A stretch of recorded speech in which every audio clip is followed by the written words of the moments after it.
If you're buying a house with a loan, your lender is going to require an appraisal on the house.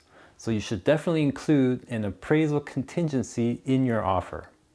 If the appraisal comes in at value, meaning it appraises for the purchase price, then you can sign off on the appraisal contingency removal.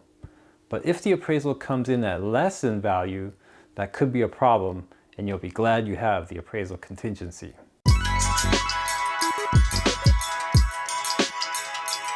Your lender will use the appraisal as the basis for how much money they will loan, and also based on their loan-to-value ratio.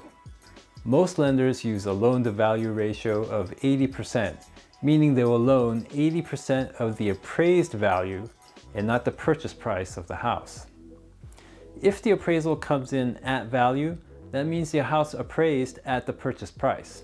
No problem, you'll get a loan for 80% of the appraised value, which is the same as the purchase price. If the appraisal comes in at less than the purchase price, you'll still get 80% of the appraised value, but not 80% of the purchase price. You'll get a loan for less than what you expected and possibly need to cover the price of the house. Here's an example. To keep the math simple, let's say you're buying a house for $1 million. You have $200,000 for the down payment, which is 20% of the purchase price. You plan to get a loan for the remaining 80% or $800,000. Let's say the house appraises at $1 million. The lender will loan you 80% of the appraised value or $800,000. And with your $200,000, you have enough to pay the $1 million. Excellent. You sign the appraisal contingency removal and keep going. But say the house appraises for $900,000. Your lender will loan 80% of $900,000, which is $720,000. Add in your $200,000 and you're at $920,000. That's $80,000 short of $1 million. That $80,000 has to come from somewhere, and if the seller says no to lowering the price by that much, and you don't have an extra $80,000 lying around, or you're not able to come up with that money from somewhere, then you don't have enough money to close the sale. This is when you use the appraisal contingency to cancel the purchase.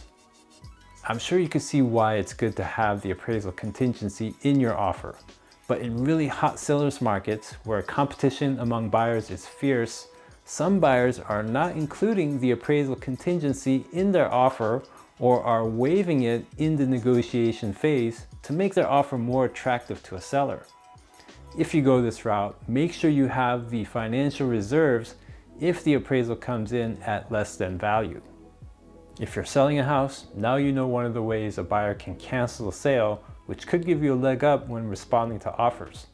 If you're in a hot seller's market and you've got multiple offers for your house, using the appraisal contingency, or rather excluding it, could help you narrow down the field to reveal the strongest buyer for your house.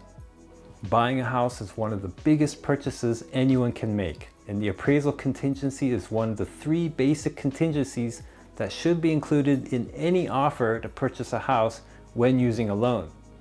Having contingencies in your offer will give you peace of mind, as it allows you to get out of the purchase if there are issues with the house that make it difficult or impossible for you to complete the sale. If you want to get a sample copy of the standard contingencies in the California Association of Realtors Purchase Agreement form, click the link below for a free download. If you have any questions, type them in the comments section and I'll get back to you. This is Dale Shin. Click the thumbs up button, subscribe, and hit the bell to stay tuned for the next video.